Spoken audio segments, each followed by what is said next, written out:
Schmo with the pro, with the man who needs no introduction. He's been around since the origins of MMA. Big John McCarthy here in San Jose, Bellator 266. How we doing? I'm doing good. How you doing, Schmo? The Schmo can't complain. The last time we did this, it was prior to Bellator 263. It was Pitbull and AJ McKee. You already told the Schmo that Pitbull's the greatest fighter in Bellator history. We're not going to argue with you there, but let's say AJ McKee lost the fight, he'd be a free agent. But now, the championship clause kicks in. He's got 3 guaranteed fights. But if you're Scott Coker, you're Bellator, what do you do with your champion, undefeated, homegrown AJ McKee?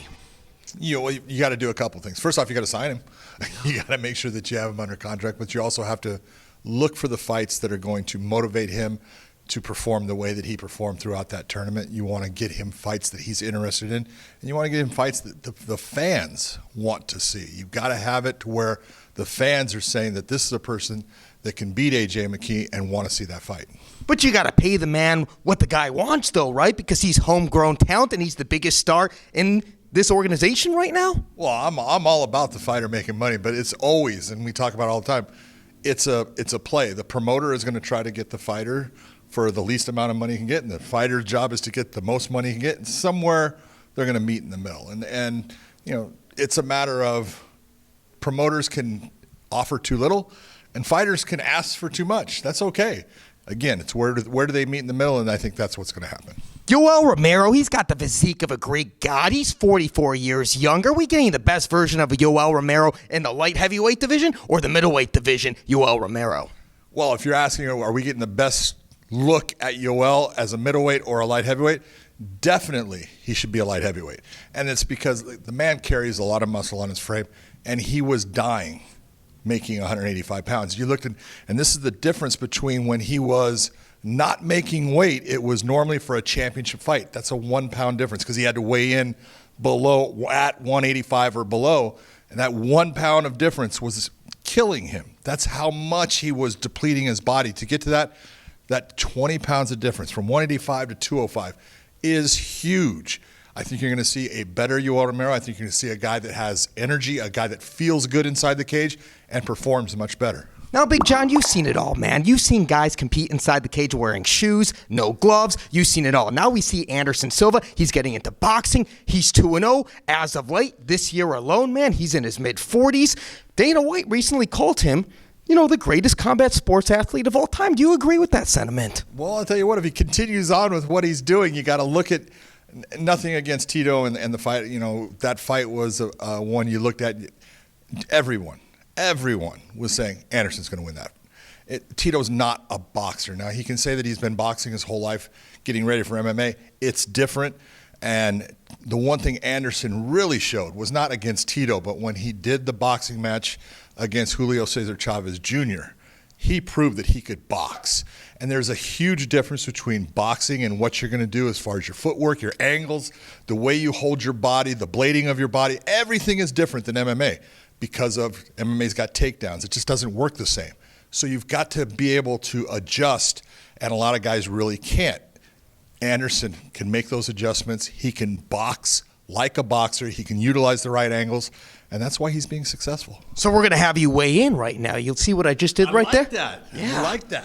So Jake Paul should be the next opponent, right? I mean, he's in his mid-40s, MMA. Okay, let's be honest about Jake. Jake can box, okay, but he's limited in his boxing, and I'm just being honest when I say, look at the guys he's fought. He fought a YouTuber, it was his first fight. He fought Nate Robinson. He fought Ben Askren, and then he fought Tyron Woodley. All of those guys, every one of them, was much smaller than Jake. Jake does a good job of calling out smaller fighters. He's a guy that's walking around 210, 215 pounds, and he's calling out guys that are walking around at 175, 180 pounds. Let's see him call out Anderson Silva. Now, Anderson, much older, but the experience will go with Anderson, so the age factor can cross over. That's okay. He will never call out Anderson. Anderson's got length on him. Anderson's got the same size as him, and he knows that he does not want to box right now with Anderson Silva. That one is not going to happen. He'll put it out there, He does not want it. You heard it here, folks, from Big John McCarthy. Now, about an hour ago or so, the Schmo was downstairs rubbing elbows with the California State Athletic Commission. They didn't allow Evander Holyfield to box in the state of California. But Florida, on the other hand, they allowed the man who's turning 59 next month to box. Man, that didn't even go out of one round of boxing, man. What do you make of Florida allowing Evander Holyfield to box? Look, Evander and I've done a lot with Evander. He's my friend. I really care about Evander. We are the same age. We turn, our birthdays are like a week and a half apart or something like that. You're dating yourself now, Big John. I am dating because I'm old and I understand what occurs when you get older. Your brain doesn't change, and Evander's brain doesn't change as far as his belief and his knowledge of boxing and what he can do in a boxing ring, how he can defend in a boxing ring. But your body changes, and your ability to have balance and coordination, it changes. And especially when you have a guy coming in last minute, has not been, yes, he's been working out. He hasn't been training for a fight, and he shouldn't be training for a fight. I love Evander. I did not want to see him in that fight. I don't think that he got hurt in the fight. I think he got stung by one punch, but he was off balance, and that just proves that he wasn't prepared to be in a boxing match at the age of 58. The balance is gone. The coordination is not the same, and so he can't compete with that. It was wrong. In my opinion, it was very right for what California said. It was we're not going to regulate that fight. We will not allow it.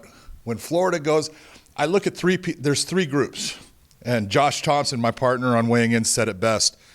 You have the Florida State Athletic Commission. That was a bad mistake. Shame on you for making that fight. That should not have happened. You put a 58-year-old man in there. There was no reason for it. It's just about money. Triller as a promotion, shame on you. The fact that you would even make that, horrible. And the last one, the one who could have made sure that it didn't happen, is Vitor. And I understand Vitor wants to make money, but he could have been the last stop in saying, I'm not going to fight a 58-year-old man. And he went through with it because he's being a company man for Triller, but sometimes you got to pick and choose exactly where you're going to go. You got to do what's right. Who is Big John McCarthy's, leading candidate right now for Coach of the Year? Because when the Schmo looks at things, we look at Khabib. Look at his team. It's undefeated. His first full year of coaching, he hasn't lost yet. He's got a lot of guys going strong. Khabib's doing fantastic. There's a lot of guys that are really good coaches out there, though. Look at Fortis MMA with, Salute. There's so many guys that are doing a great job with their fighters.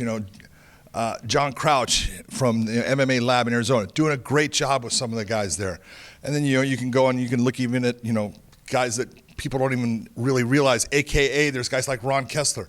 He does a fantastic job. Rafael Cordero gets a lot of praise. He does a fantastic job. Eric Nitzik out of Extreme Couture, fantastic job. Look at what these guys are doing. But then there's the mainstays, the Mike Browns that are out there at ATT, and the Greg Jacksons and Mike Winklejohns. There's so many good coaches. I don't sit there and say this is the best coach of the year. The guys that are consistently having their fighters win, they're proving who they are. And obviously you're going to have that mastermind, going to have three people on the main card in Rose Namajunas, Kamaru Usman, and Justin Gaethje. Trevor Whitman over there in Colorado is going to have three people in one night. Exactly, and that's the point. Right there. I didn't bring up Trevor, and Trevor's fantastic, and everybody that trains with him loves him. He's just very good at getting them to understand how to do things a certain way and be smart in the way they fight.